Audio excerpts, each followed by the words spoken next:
Assalamualaikum warahmatullahi wabarakatuh. Pada kesempatan kali ini saya ingin menjelaskan mengenai jurnal learning saya pada saat melaksanakan e-learning calon pegawai negeri sipil Kemendagri.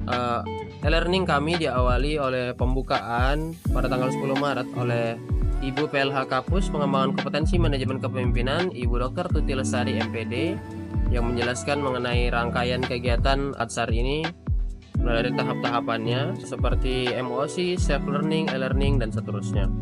Kemudian pembukaan oleh Bapak Kepala Badan Pengembangan Sumber Daya Manusia Kemendagri yang menjelaskan mengenai fungsi ASN, profil, dan tantangan ASN. Bapak Kepala BSDM juga menyampaikan 9 kuadran talent mapping, yakni high potential and high performance, kemudian tantangan dan peluang di masa mendatang. Yang berikutnya dijelaskan juga mengenai tusi-tusi dari Kementerian Dalam Negeri dari setiap komponen serta sejarah terbentuknya Kementerian Dalam Negeri. Kementerian Dalam Negeri ini adalah salah satu triumvirat atau 3 kementerian strategis, dan dahulunya Kementerian Dalam Negeri bernama Departemen Dalam Negeri, baru berubah pada tahun 2009. Yang berikutnya pada hari kedua kami membahas mengenai wawasan kebangsaan dan bela negara. Jadi dijelaskan bahwasanya kita harus memiliki pemahaman yang utuh mengenai wawasan kebangsaan. Dan apa itu wawasan kebangsaan? Ialah cara pandang bangsa Indonesia dalam rangka mengelola kehidupan berbangsa dan bernegara. Nah, dari dilandasi oleh individu yang memahami tentang wawasan kebangsaan, kita bisa memunculkan rasa bela negara. Rasa bela negara ini memiliki nilai-nilai dasar. Di sini diterangkan yang pertama, cinta tanah air, sadar berbangsa dan bernegara, setia pada Pancasila sebagai ideologi negara, rela berkorban untuk bangsa dan negara, dan yang kelima, kemampuan awal bela negara.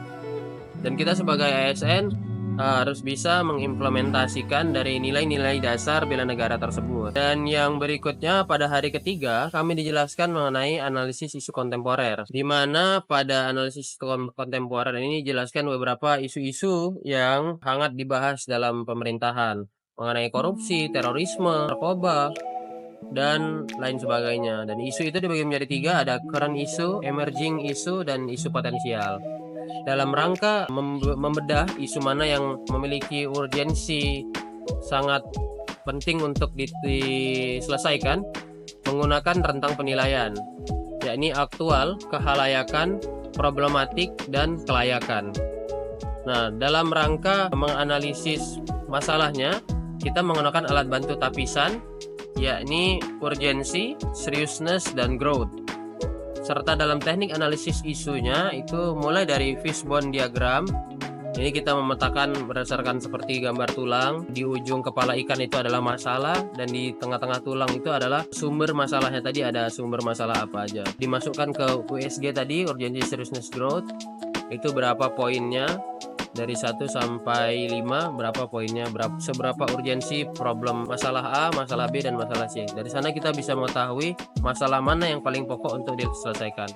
Namun selain dari teknik itu ada juga teknik SWOT atau Strong Weakness Opportunity. Dan yang terakhir ada alternatif solusi, yakni McNamara. Dan pada hari keempat kami membahas mengenai kesiapsiagaan bela negara. Dari konsep ini adalah suatu keadaan siap siaga yang dimiliki seorang baik secara jasmani, mental, dan rohani dalam menghadapi semua situasi kerja dengan ikhlas dan sabar. Jadi di dalamnya itu terkandung rela berkorban dan cinta tanah air. Jadi kita tuh dididik untuk selalu siap siaga terhadap respon bela negara. Dan kemampuan awal yang harus dimiliki yakni kesehatan jasmani dan mental, kesiapsiagaan jasmani dan mental, etika, etiket dan moral, serta kearifan lokal. Di mana keempat hal tersebut yang akan kita aplikasikan dalam latsar kali ini dalam rencana aksi bela negara. Jadi kita akan membuat rencana aksi bela negara yang akan kita coba aplikasikan dalam kegiatan kita bekerja di Kementerian Dalam Negeri.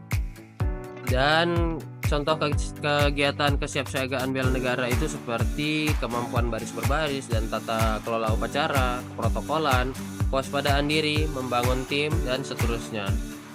Jadi itulah tadi jurnal learning saya dari hari pertama hingga hari keempat. Dan hari ini kami membahas mengenai matriks rencana aksi dari bela negara tersebut.